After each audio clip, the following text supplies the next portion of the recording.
Can you guys hear me? All right? Good. And perfect with the lighting. Now we can see some pictures. Again, I'm Brad Bertelli. I'm from Isla Mirada. I grew up in Southern California. I've been in the Florida Keys for a little over 21 years now. And I've been studying the Florida Keys history for about 15, 16 years. And like Robert said, I was the curator for the Keys History Discovery Center from scratch to about a year ago. So that was a lot of fun and a great experience to build a museum from scratch, which was challenging and a delight and a privilege. But today, before I go any further, since leaving the museum, I've started my own Facebook group called Florida Keys History with Brad Bertelli.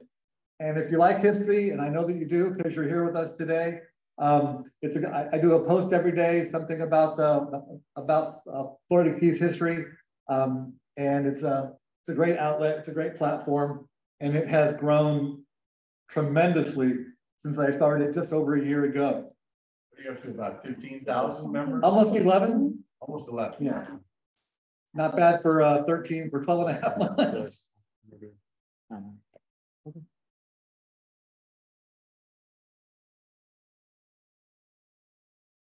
Next. Yeah, it worked a second ago. Yeah, go ahead. All right, so today we're going to talk about Dr. Henry Perrine, who had a relatively short but interesting life. And I'm going to talk a little bit about his childhood, growing up, and how he became connected to, all right, excellent. How he became connected to Indian Key, why he ended up there, and what happens as a result of him showing up when he really should not have, when people told him not to. But that's a story that we'll get into shortly. If you don't know where Indian Key is, it's about mile marker 77.5. If you're driving down the overseas highway between Upper Matecumbe and Lower Matecumbe Key in Isla Mirada, it's a little 11-acre island about a mile offshore in the Atlantic, which has a tremendous history. Once upon a time, it was the most important island in the Florida Keys, not named Key West. And by the time that Dr. Perrine got there, prior to that, it had a population of about 140 people. It had a hotel, it had a restaurant, it had a saloon, it had a 9-pin bowling alley. It was really a remarkable little island. And today, millions of people have driven past it and not seen anything but just a mangrove island, because there really are no markers. But it's a great way of saying you can't judge a book by its cover, because once you go on that island, the amount of history there is tremendous. And Dr. Henry Perrine was involved in probably what the island is most remembered for. And we will talk about that shortly. So Henry Perrine was born in 1797 in a small town called Cranberry, New Jersey, which was established 100 years before in 1697. He was one of 6 children.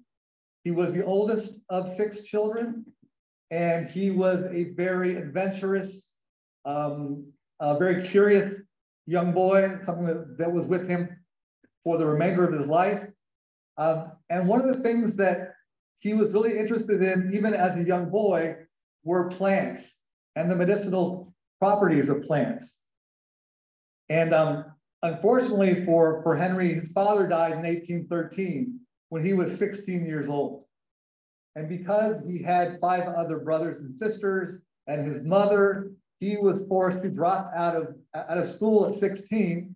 But at 16, that qualified you to be a teacher. So at 16, he became a teacher in a little 1-room wooden school, but it was not what he wanted to do.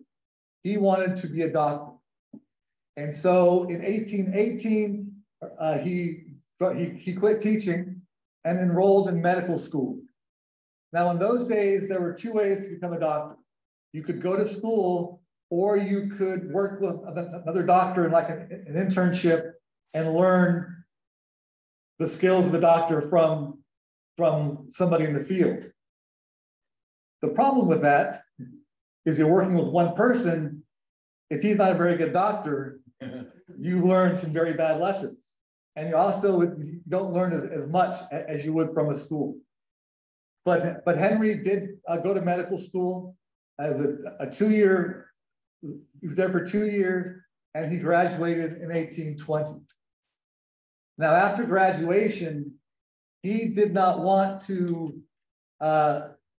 work in a city or a town. He had adventure in his blood, and he decided that he wanted to travel to the American frontier, the Northwest Territories.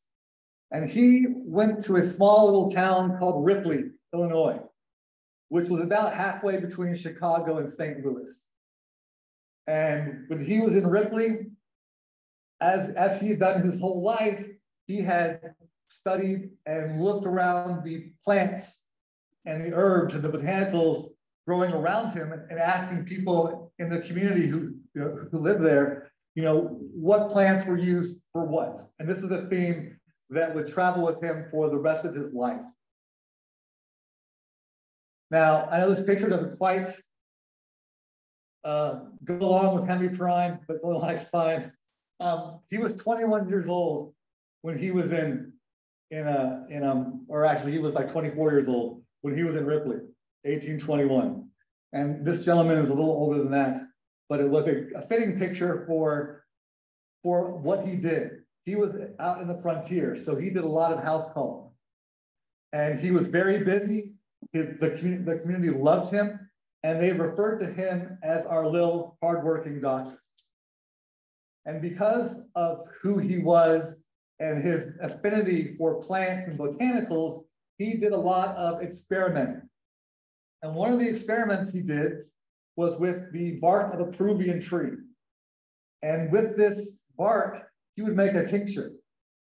And whenever he was going to travel to someone's house to make an appointment, if they were sick, he would take a shot of this tincture to fortify his system. So he would better be able to, in theory, kind of resist whatever ailment was his client or his patient was dealing with. Now, he was very busy, and he was a one-man show. So eventually, he took on an assistant who would help him with his experiments, with keeping his utensils clean, with so that he would have more time to ride out to these outpost homes, looking to tend to their ailments or their broken bones or whatever was going on. Now, in addition to working with this Peruvian bark for this tincture, Henry Perrine also worked with arsenic. And this would go on to affect him for the rest of his life. And one day, he got a call to go visit a patient. So he went to his office, and he poured a shot of his tincture into a glass, drank it down, climbed on his horse, and rode off to see his patient. Now, when his assistant walked into the office, he immediately understood the horrible thing that had just happened. The glass that he took his shot in had not been properly cleaned after being used with arsenic. So he poured his tincture into a glass that had remnants of arsenic in it. And his assistant said, holy crap, something happened. So he immediately understood what had gone wrong and climbed onto his horse and raced off to find Dr. Perrine. And by the time he found Dr. Perrine, he was slumped over on his horse. But we know he survived. And he was brought back to his office, nursed back to health, but he never fully recovered from this arsenic poisoning. And while he was staying in Chicago or Illinois, as you know, this is not cold compared to the wintertime in the Northwest or the in Illinois. So whenever it would get cold, because his immune system had been compromised from being sick with the arsenic, his immune system would start to break down again. So he understood that he needed to leave this colder climate and go off in search of warmer climate. And where he went first was down the Mississippi River to Natchez, Mississippi. And in Natchez, it was a riverboat town. He spent a lot of his time mending broken bones for gamblers after gamblers got into fights on the riverboats. And that had to do with a lot with what his profession now. That he wasn't so much, riding out on a horse to tend to people who were sick. He was, in town, healing broken arms and broken legs and broken hands, I imagine, from people who had gotten into fights. But Mississippi, while much warmer than Illinois, when it got warm or got cold, his body would still break down.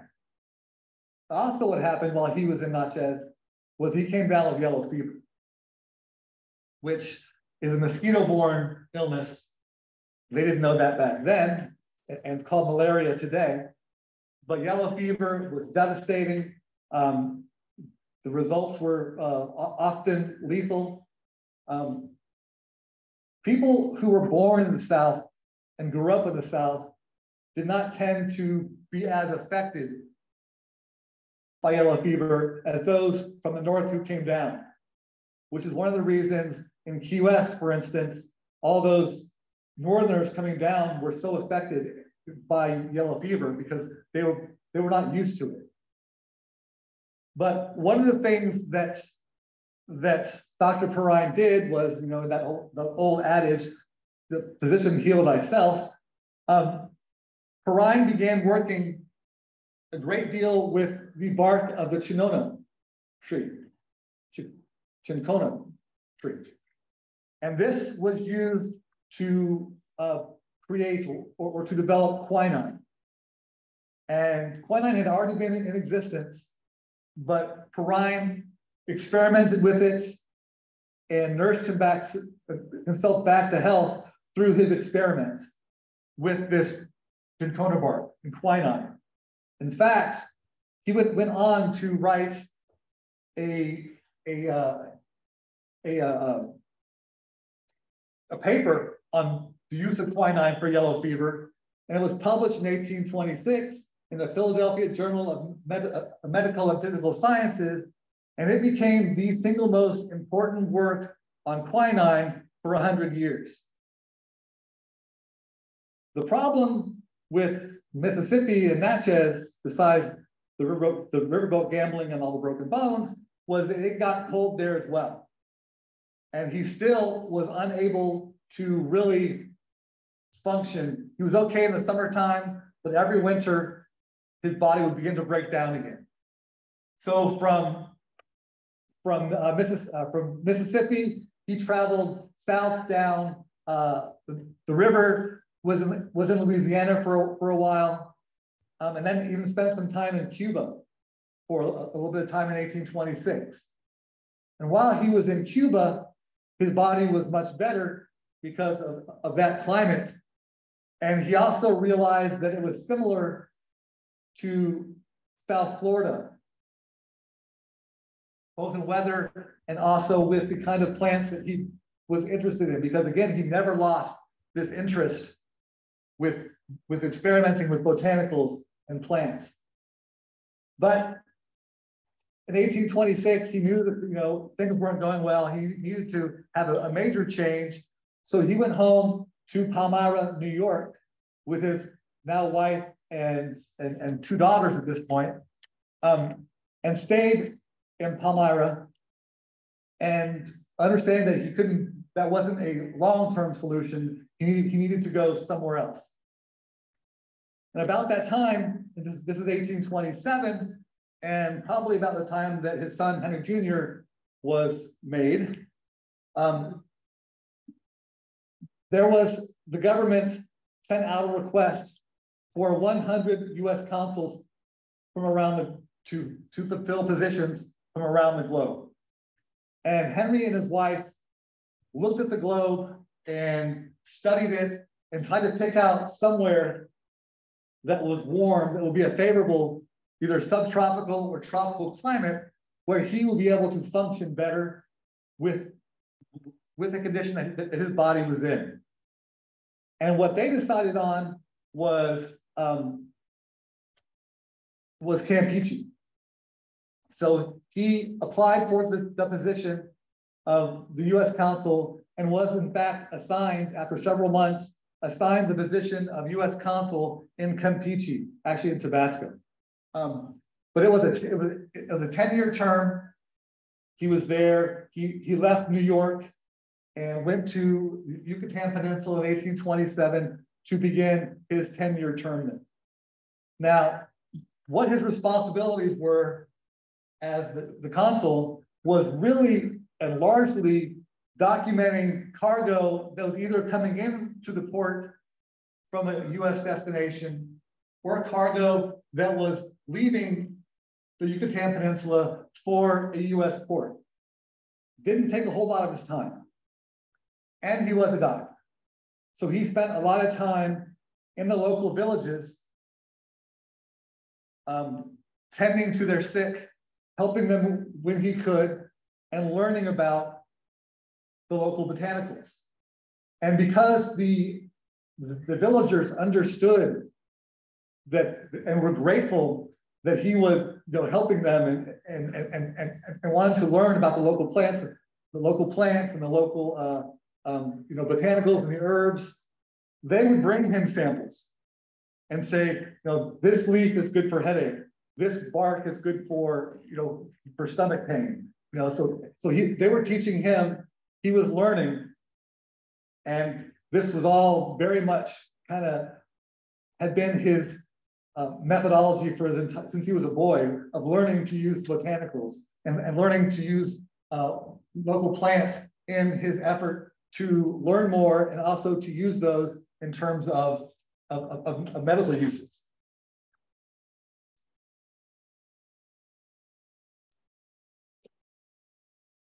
Now, another thing that the villagers did was they brought Dr. Perrine a gift, and it was a scarlet macaw. And they had taught this macaw to say Dr. Perrine. So it would, Dr. Perrine. And he was tickled by this gift and thought that he would send this parrot home to his family in New York so that they would hear his name being echoed through the house. And the bird arrived safely, and it arrived at the house, and they wanted to give it a proper, beautiful cage. So they gave it this beautiful red cage, and it was painted red, exactly. And as we know, back in those days, paint had lead.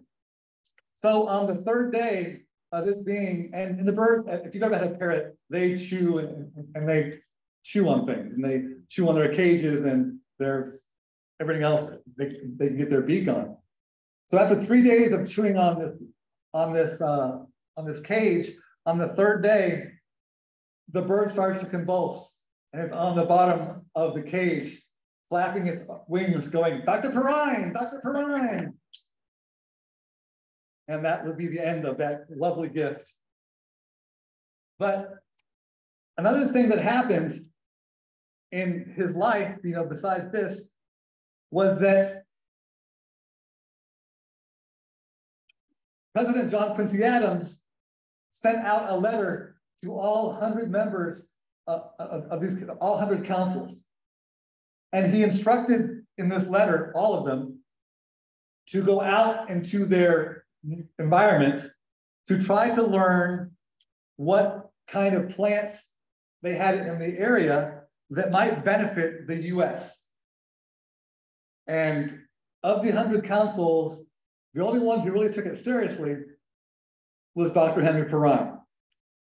And he took copious notes about not only the plants, but weather patterns and the properties of the plants. And he began sending these boxes of samples, of seeds, and in cases, trees or plants, to friends, horticulturally minded friends. Some in New York and some in South Florida who he had not yet met, but would meet. And the Mexican government didn't like him sending all these plants. So if the ship that he was shipping these on was kind of from the Mexican government, sometimes those plants didn't make it. Also, when they would arrive at a port, there was nobody at the port, say in New York or even Florida, that would tend to the plants. So a lot of them didn't make it. But he did send over 100 boxes of samples, seeds, leaves, bark, saplings to John Dubois, who was the lighthouse keeper at Cape Florida on Key Biscayne. He also sent crates of these same materials to Charles Howe on Indian Key. Now we hear a lot about the Indian Key part, but not a great deal about all the samples he sent to Cape Florida, to Key Biscayne. And he had a lot of, well, some interesting things to say about Cape Florida. We have, this is from 1833. We have testimony of the healthiness of Cape Florida in its most unequivocal form. The family of J. Dubois, consisting of 11 whites and several Negroes, he's not had a case of sickness during the last 7 years. The tenderest and most productive vegetables of the tropics are flourishing under his care. These are the plants that he had sent to Dubois. The harbor at the Cape is easily accessible, and a voyage to and from the northern states can be made easily. Humanity requires that Key Biscayne should be made an available resort as soon as possible. He went on to say, at Cape Florida, an association might be readily formed with a capital of $100,000, which would furnish the buildings, gardens, and other conveniences requisite for the most squeamish visitor, and keep a packet running every month with passengers and effect and from the north. The most luxurious accommodations could be profitably afforded at half the price paid in Havana. Clearly, he'd been in Cuba and seen what was going on there. And now he sees this great piece of land and this great opportunity on Cape Florida, on Key Biscayne. Now, everything was going great on Key Biscayne and Indian Key in 1833, 1834, and even in part of 1835. The plants were flourishing, but then in 1835, there was a hurricane. It's always a hurricane. And this becomes the very first hurricane ever recorded to hit Key West. Of course, not the first hurricane to ever hit Key West or the Florida Keys, but the first one ever documented. It wrecked ships in the harbor at Key West. On Indian Key, it caused about $500 worth of damage, mostly to some structures and to fruit trees that Perrine had sent. But also 1835 was the year that Halley's Comet streaked across the sky over South Florida and the Florida Keys. Unfortunately, 1835 was also the year that the second escalation of the Seminole War erupted. The president had made it illegal to be an Indian in the Florida Territory. Now, previously, and on Indian Key, for instance, prior to 1835, Indians were frequently on the island and trading at the general store. They were frequently there. They knew they knew everything that Indian Key had to offer. Suddenly, it becomes illegal to be an Indian in the Florida Territory, and the hostilities begin to grow and grow. And I'm going to talk about the attack on Indian Key on August 7th, 1840, but that was not an isolated event by any means. In 1836, the attacks began in Fort Lauderdale, around the New River, and then at Cape Florida, and the attacks happened at Key Largo on a couple of occasions. The attacks happened on Key Largo in Tavernier Key. So there was this growing idea or this growing problem of the Indians making their way down closer and closer to South Florida and the Keys. But all right, so by 1837, the Indian threat was still very much alive and still very active. The war would go until 1842. The second escalation of the war would continue from 1835 to 1842. But in 1837, Perrine, his tenure job is over, so he departs the Yucatan Peninsula. And on the way home to New York, he stops in New Orleans. And while in New Orleans, they offer him land to develop his tropical plant company, which has been in the back of his mind now for a while. He's been sending all of these plants, all of these kinds of botanicals, and he was particularly fond of or excited about the agaves. And I'll talk a little bit more about them in a second. But on the way home from Campeche, he stopped in New Orleans. He also stopped in Key West, where he spent a month. And while he has some very interesting things to say about people in Key West, which always kind of makes me laugh, while he's in Key West, he meets Judge James Webb, and he becomes a partner in his tropical plant company. He also makes a note and says that Webb was the only reputable resident whose character and condition combined the circumstance essential for a co-trustee of any tropical plant company. He didn't have a lot of favorable things to say about people in Key West, but he did like Judge James Webb. Now, he had one other partner in his company, and that was Charles Howe of Indian Key. So they were the three primaries: Howe, Webb, and Perrine. Now that the tropical plant company has been, it's on paper, it's officially on paper, the land grant is approved. This is and the gentleman in the back showed me the whole book. Here's a little excerpt of it. But this is when he is given 2,300 acres in South Florida. 23,000. 23,000, yeah, 23,000, six square miles. And it's signed on July 7th, 1838. And the government says you have 2 years to fulfill the duty. And what had to be fulfilled was, as with any homestead, you had to go to the land, clear some of it, build some kind of a house, some kind of structure, and then do some kind of farmland on it.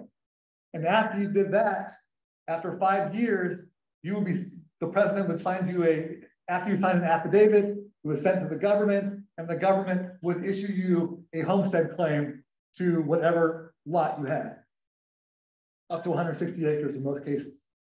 But the government said you had 2 years to fulfill your duty on this.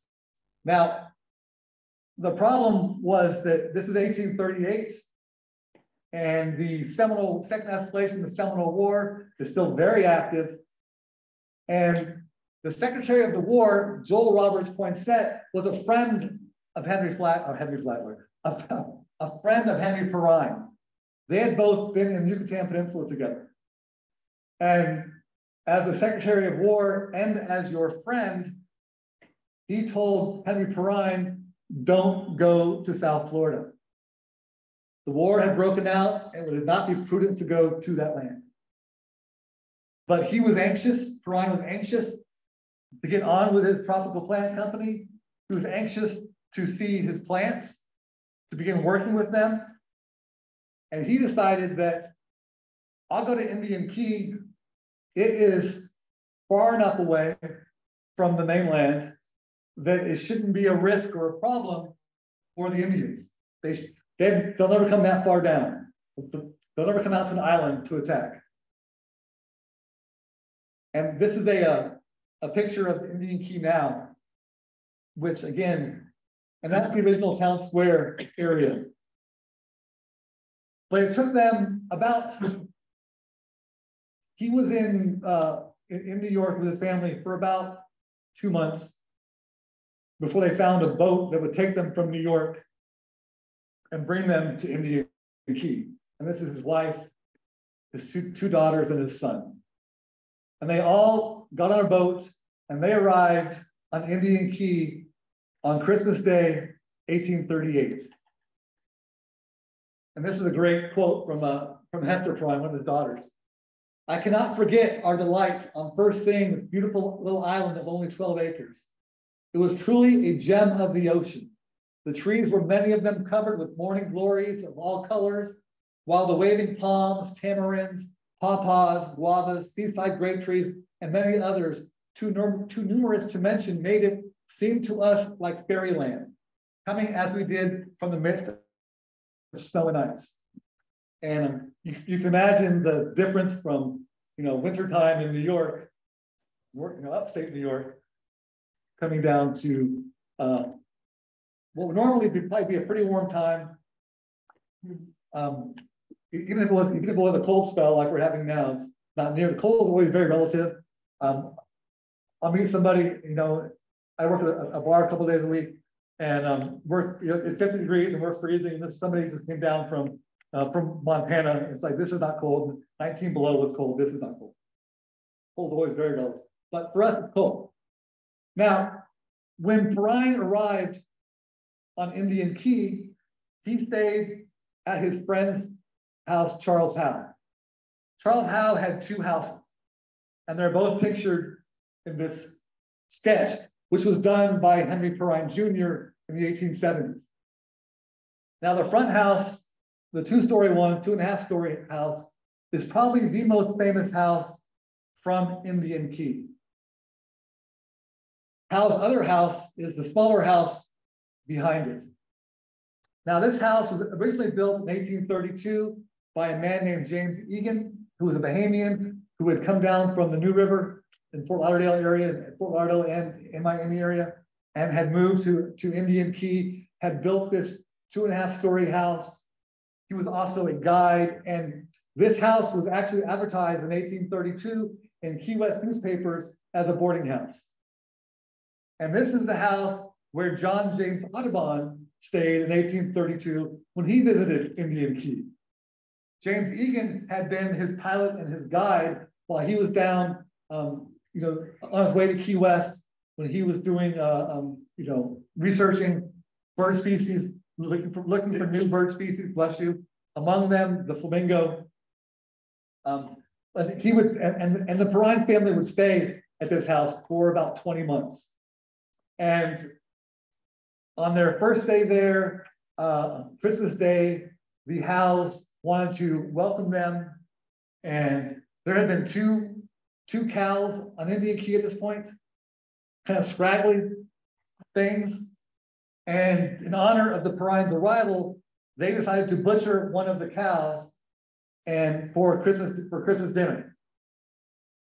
And they had, they served steak. They also served tropical fruits, conch chowder, and if you read the Perrine, the children's their memoirs, the meat was horrible. It was tough and hard to chew, and they had come from steak country, and they knew what good steak was, and that wasn't it. But they very much loved the conch chowder and the tropical vegetables.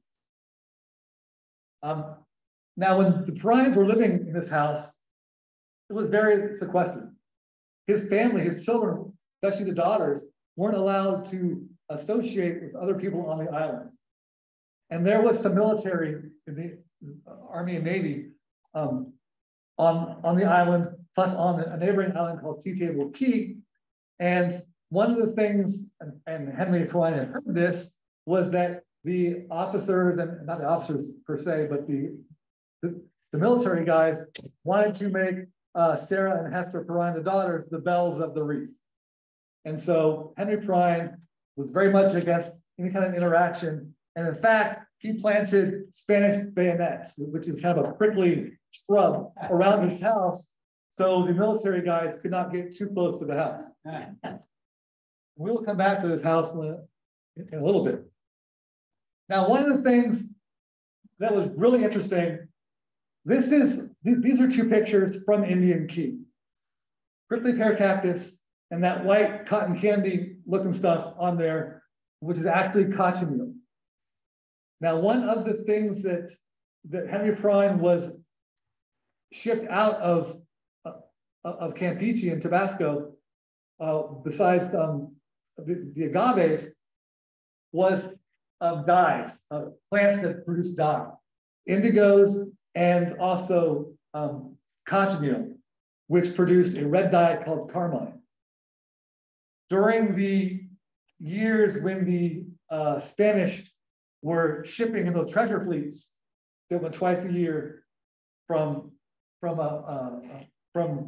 Veracruz home to Spain, the three most valuable cargoes they would export out of South America or Mexico: gold, silver, and cochineal.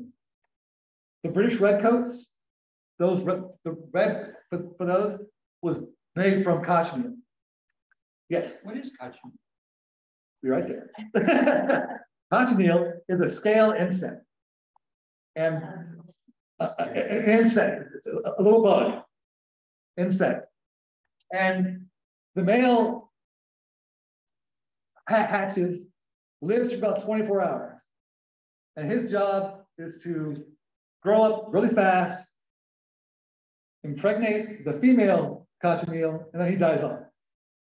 And the female bug produces these little cottony looking things, and that are on the petals of these cactus. And if you take one of those and you squish it between your fingers, it comes out red. And that's that carmine dye. And I've never seen this anywhere else in the Keys but on Indian Key. And it was interesting to learn that Perrine, that was one of his things that he was interested in. And I always wondered where that came from on the island. And it's been, sometimes there's lots of it, sometimes there's not so much of it, but I've been there 100 times and it's always there. And it's interesting to think that might be, those bugs might date back to the time of Henry Perrine. Now, his big thing was sisal agave. Now, actually, it got its name because the big port down in Mexico where it was shipped out of was Sisal. That was the port, which is how the sisal agave name came about. But the hemp, the fibrous hemp, was what Perrine thought would be so beneficial to the U.S. And this was what he was going to grow primarily on his homestead, on his land grant. And you can find sisal agave all over Indian Key and everywhere, and a lot of places in South Florida now. But you can make rope, paper, nets, mats, clothes, sandals, baskets. It had many, many uses. Also, it turns out you can make something that's like tequila with it, which I just learned yesterday. But it's also sometimes called the sensory plant. And that was the major plant that he wanted to introduce, that he was excited about. Now, the mulberry was another plant that he thought would be productive. And in 1838, he goes down to, or actually, he probably visited Key Vaca in 1838 on his trip before he went home, before he moved to Indian Key. And there was a community on Key Vaca, which is Marathon today, called Comptown. About 200 Bahamians lived there. And about half the houses were like wood structure, half of them were thatched. There was a school, and he felt that between the mulberry and the Sea Island cotton, which already grew on the island, they would be able to use those. And the mulberry, what's great about the mulberry is it's the primary food for the silkworm. So they could make silk and cotton using these two plants. And those two plants would allow them to produce enough money to afford them a better life, you know, to have some kind of income. This is another Perrine comment about those people, those good people in Key West, who refer to the people at Key Vaca as lazy conchs.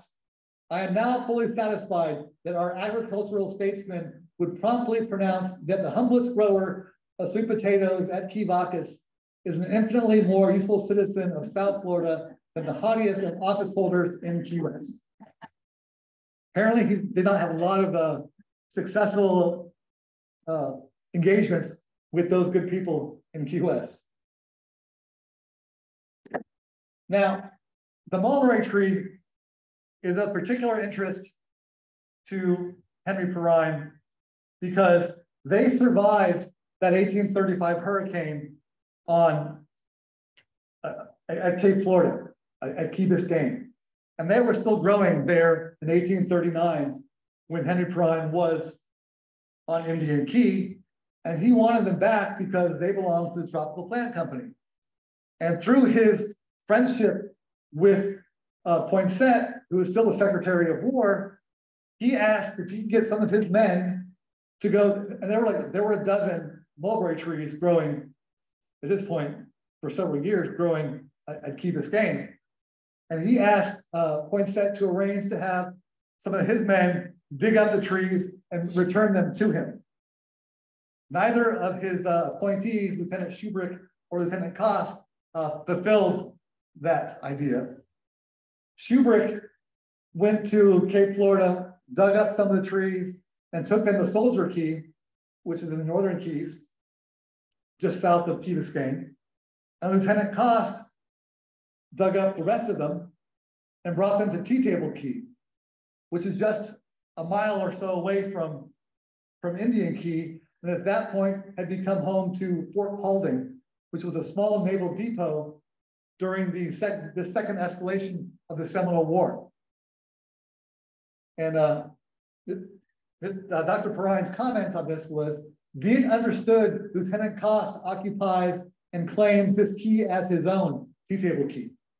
From the fact that since September last, he has been clearing it, improving it, and building on it with governmental means of men and materials, that he is converting said Tea Table Key into a town site for a rival port of Indian Key, under the apparent patronage of the amicable proprietors and public offices of Key West. Oh, those guys in Key West.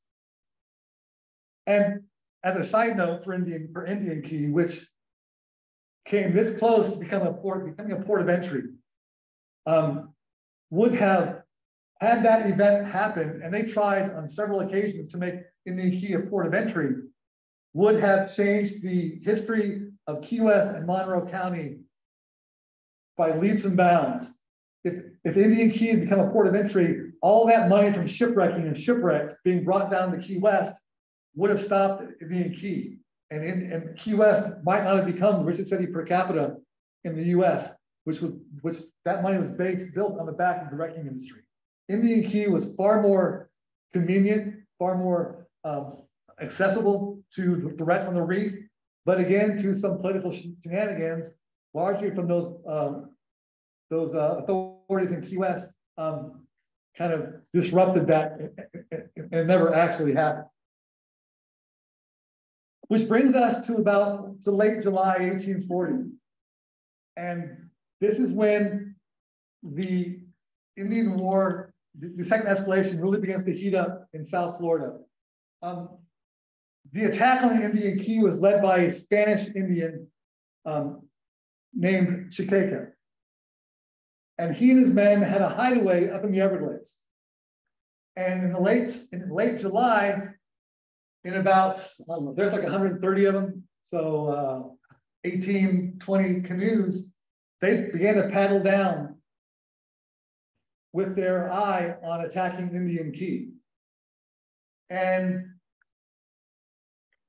if they did 30 miles a day, it would take them 6 days to reach Indian Key.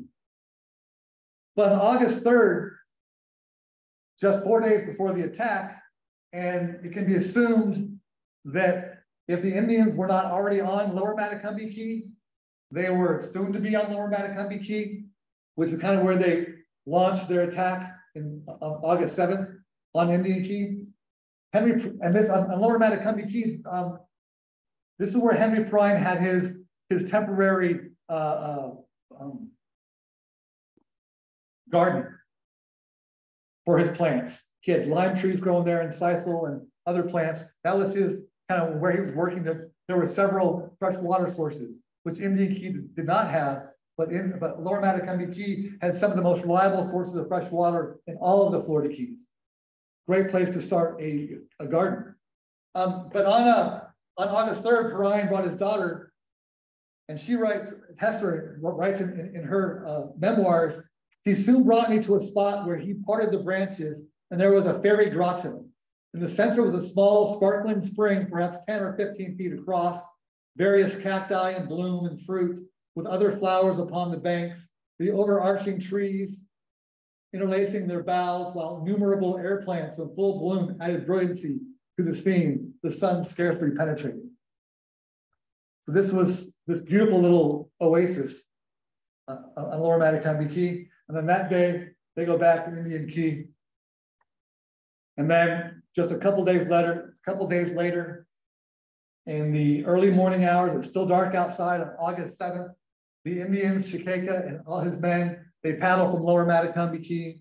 They arrive on Indian Key at about 2 o'clock, 3 o'clock in the morning. They are hiding in the shadows, waiting for first light for them to attack the island. And why are they attacking the island?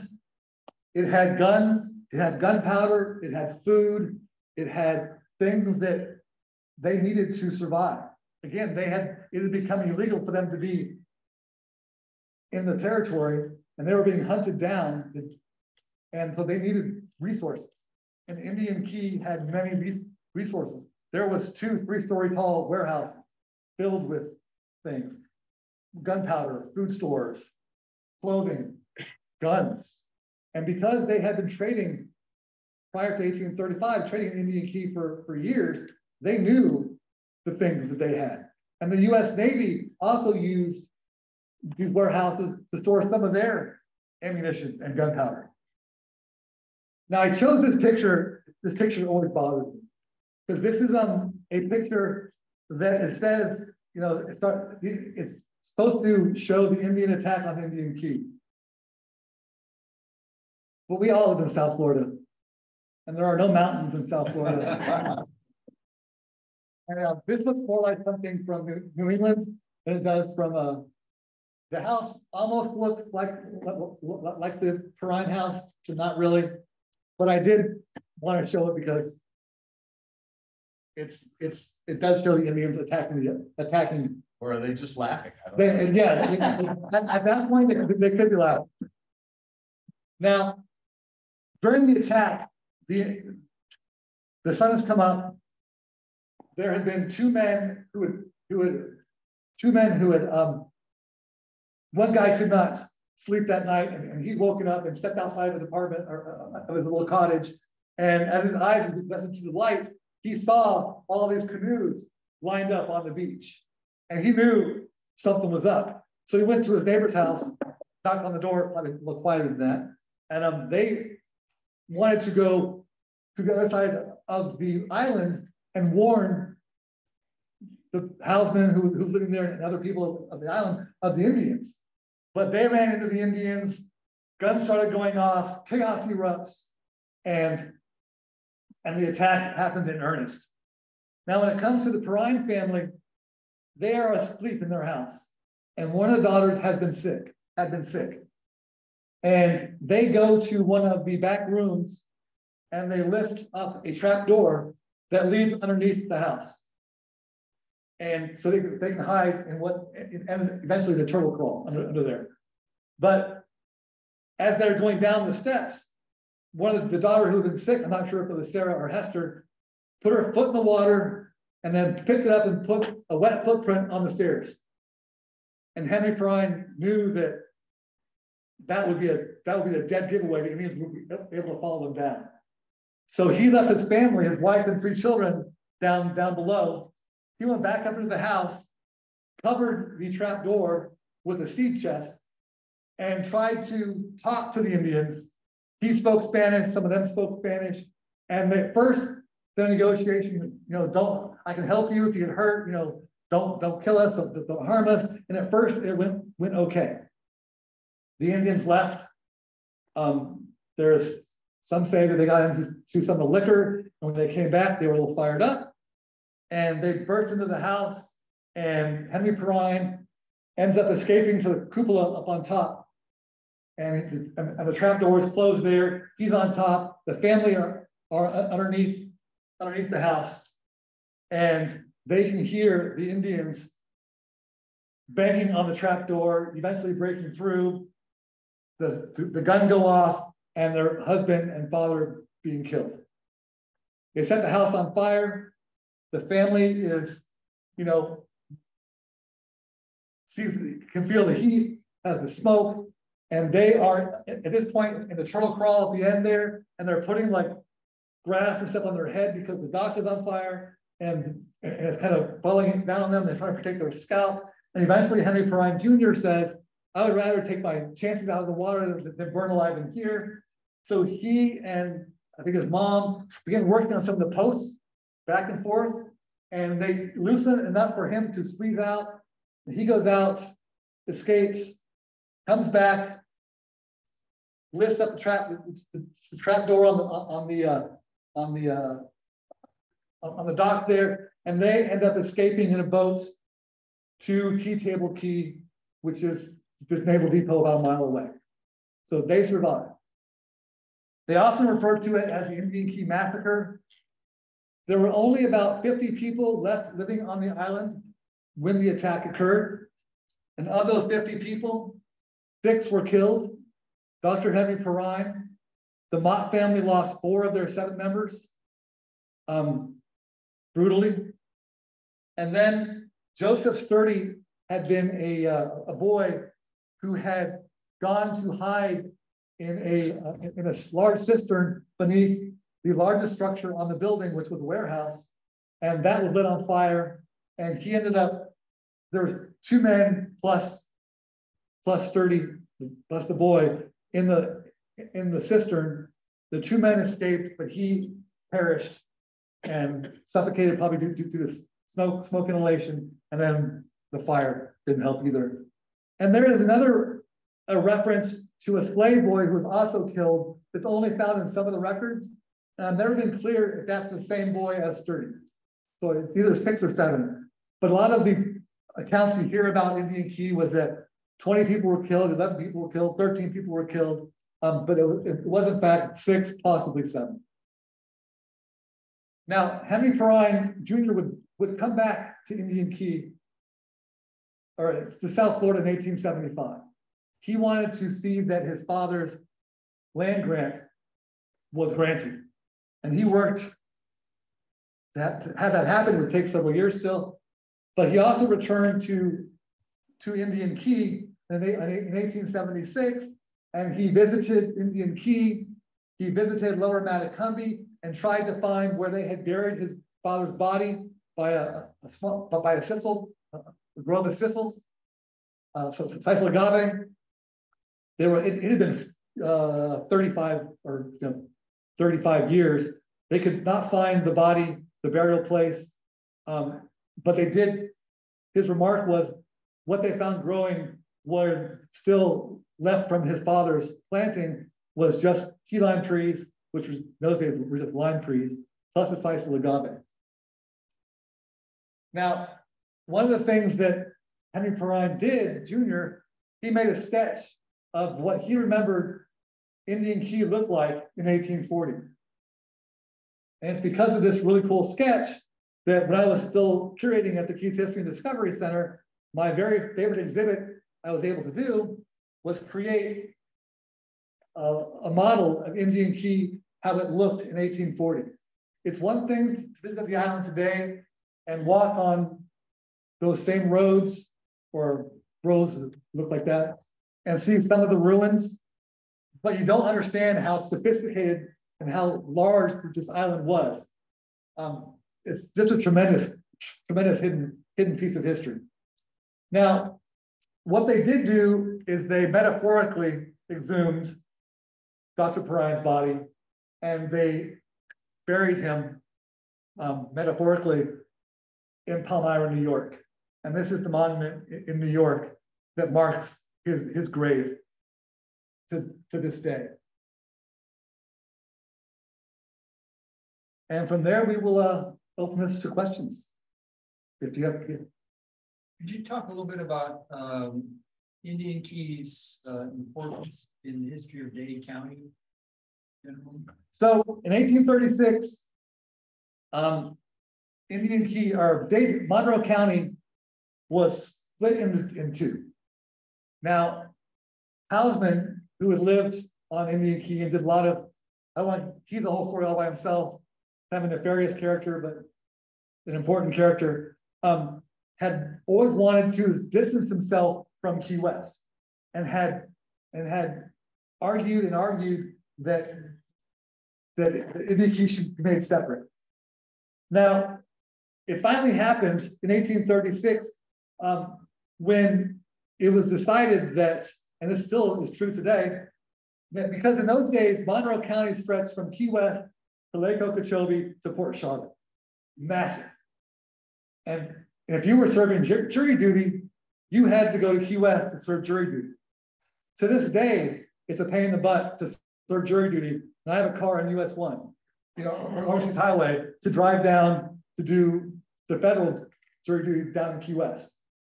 It was really inconvenient for people living outside of the Keys, somewhere between what's today Miami and and St. Lucie, because you still had to travel down to Key West to serve.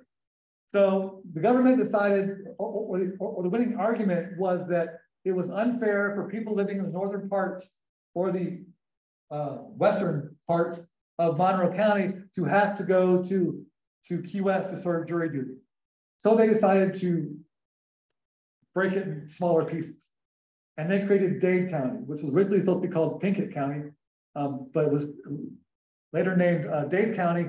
And so from about Bahia Honda north to Lake Okeechobee became Dade County.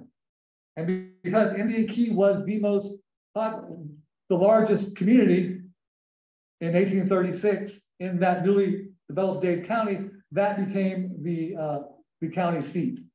Although it was stipulated that twice a year, the county seat would move to, or at least the judge would go to Cape Florida to hold court there, just to make it more favorable. That was that held true until 1862, I think, 1844.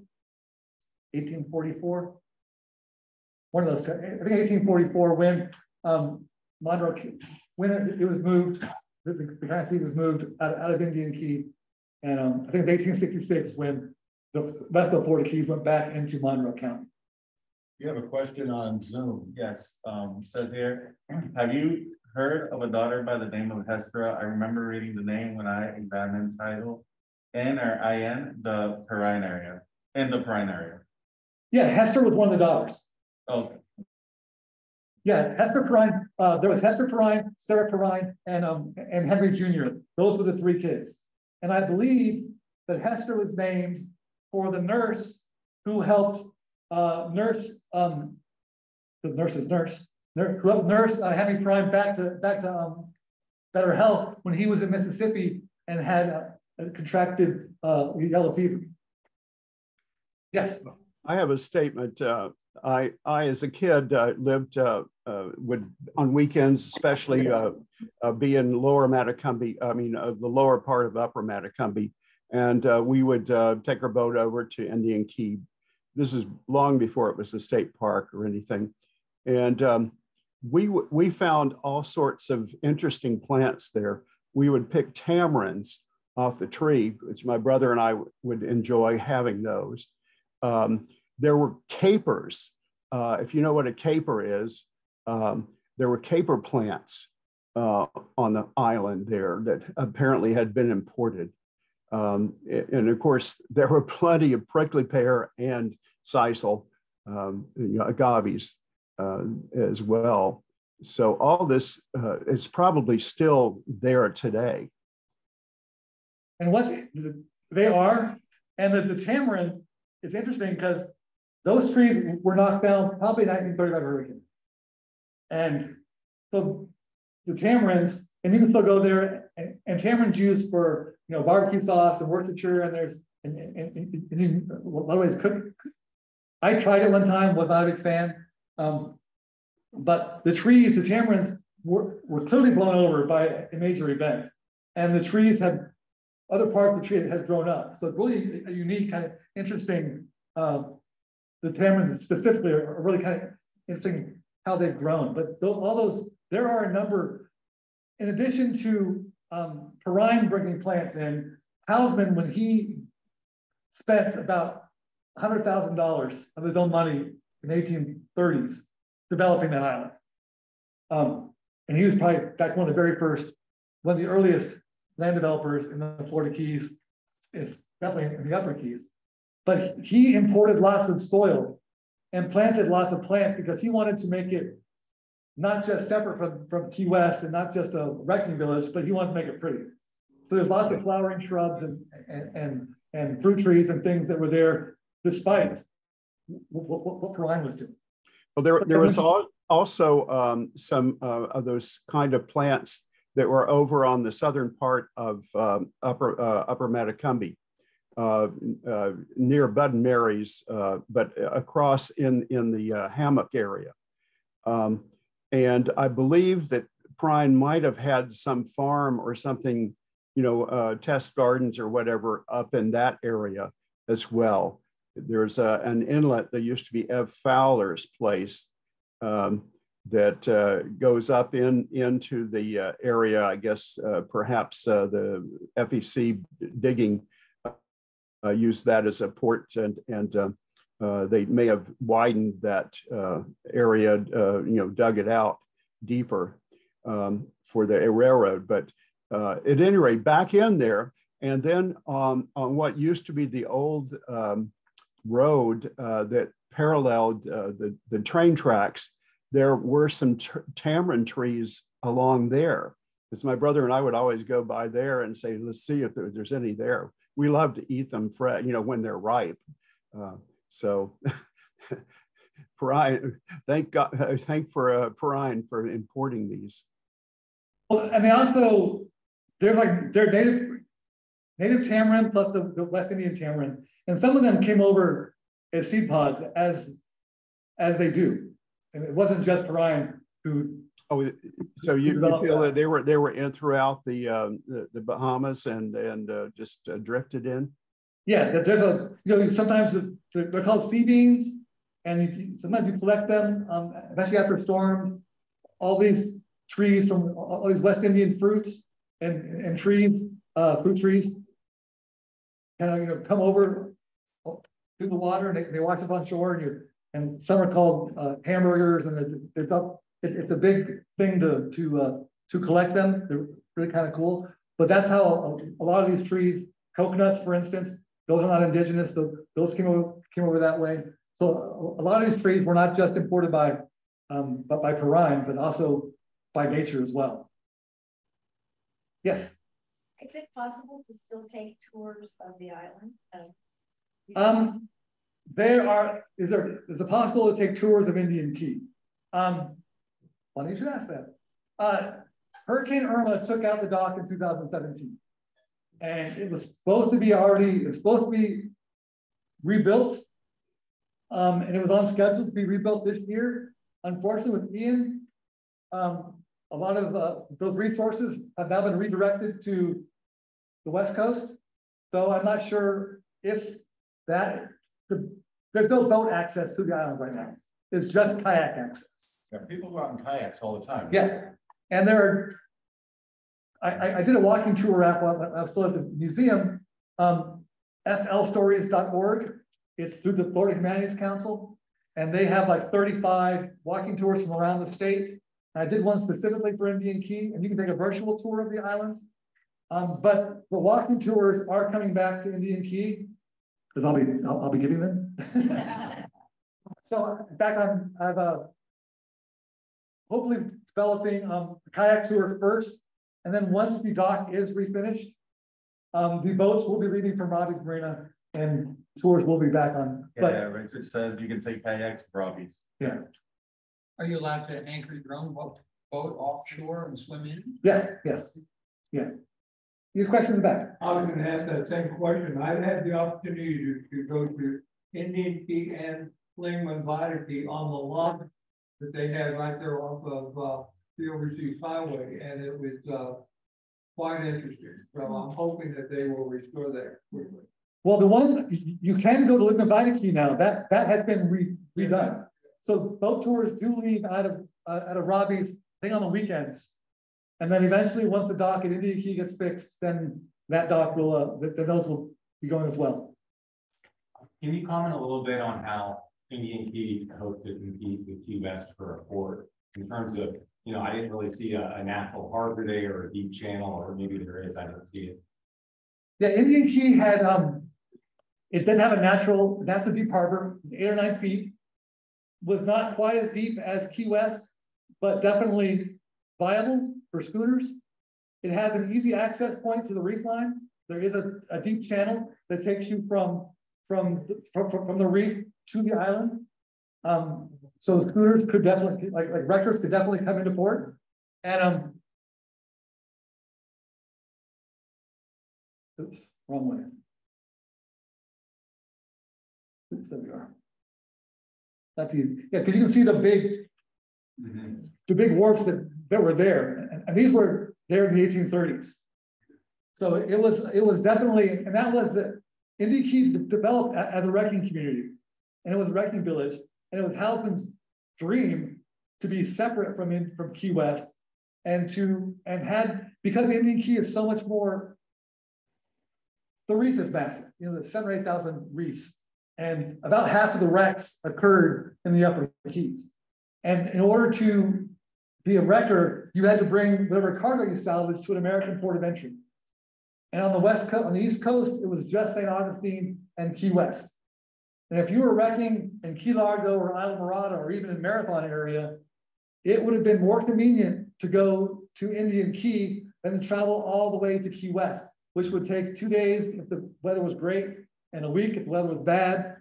This is all the time you lost from wrecking, especially if you build your ship up and need to go back and fill it more. Had Indian Key developed, you could have gone to Indian Key, unloaded, and sailed back that same day in some instances. And which is one of the reasons why Key West fought so hard to not allow that to happen, because that would have drained their pocketbooks. All that income, all that money coming in from the wrecking industry would have been diverted away from Key West. So then, you put money on the line and people get scrappy. Yes. So the town that we know as Perrine here in South Florida, was that land that he actually claimed and registered, or was it just named after him because of all of his feats? So that was what became his land grant. Eventually it was granted.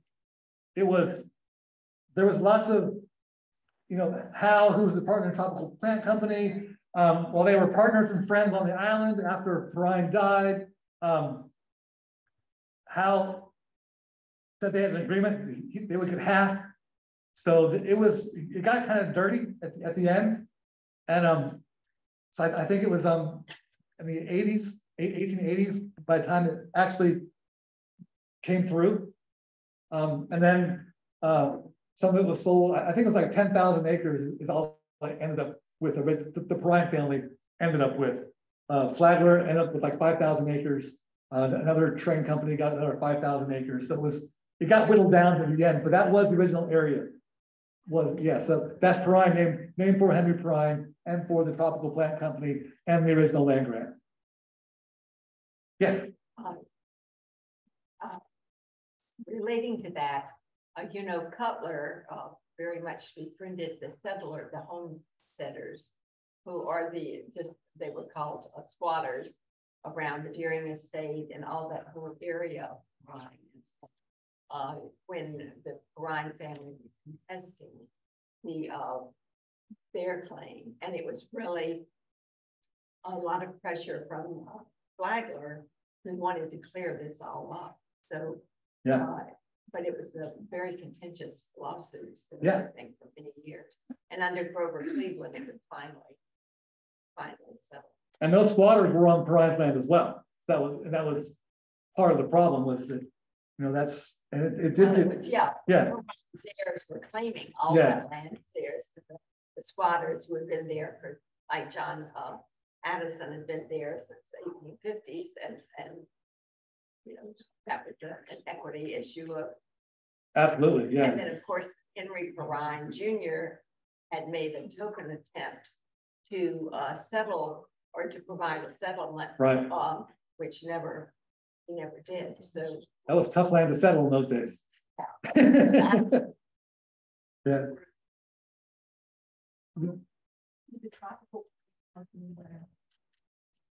I don't think it ever really developed. Because it was signed in 1837, but it never, with the death of Henry Perrine, it never really developed. That was kind of as far. He was the backbone. He was the plant guy. So I don't think that actually ever really came to fruition. Right. Yes.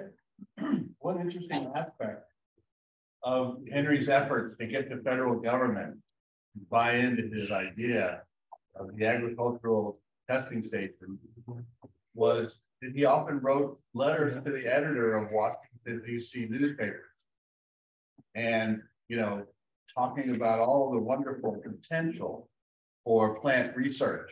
Absolutely. And that there was only one part of the country where this would work.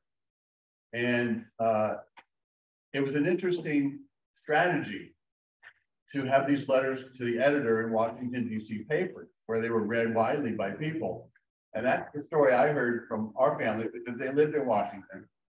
And it was Henry Perrine's letters to the editor that made them think that they should come to Florida. It's always who you know. Yeah. So, but that strategy got him attention and buzz in Washington. Yeah.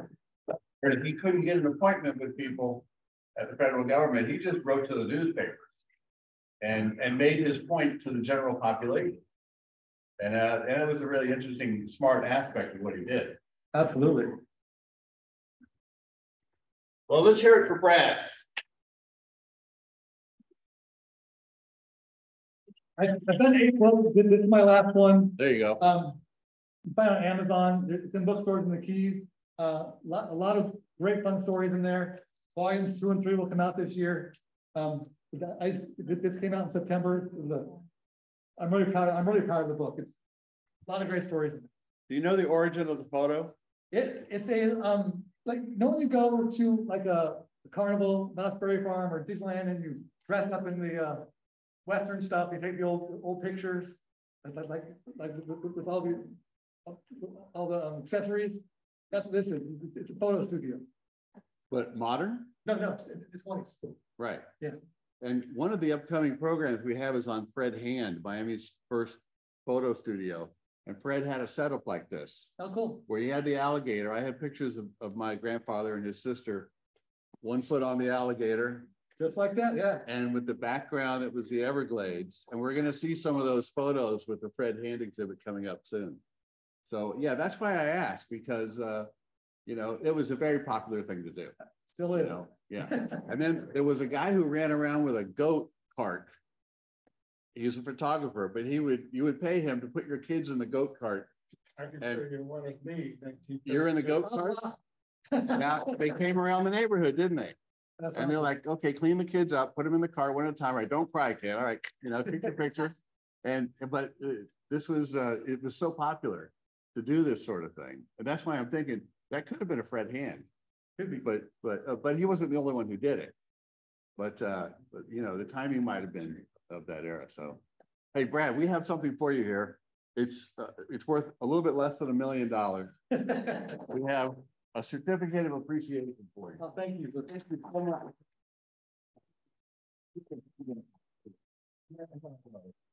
Hey, thank you so much for coming out. I really appreciate it. I hope you enjoyed my talk. And remember, if you want to head down to the Moose Lodge in Isla Morada on the first Monday of the month, Brad will be there. You have to get there a little early because it fills up. He has a lot of fans down there. But the Moose Lodge is fun. The drinks are not expensive and the food's pretty good. So, and it's an excuse to go down to Isla Morada, right? That's right. Next, Although next month I'll be doing the same talk. So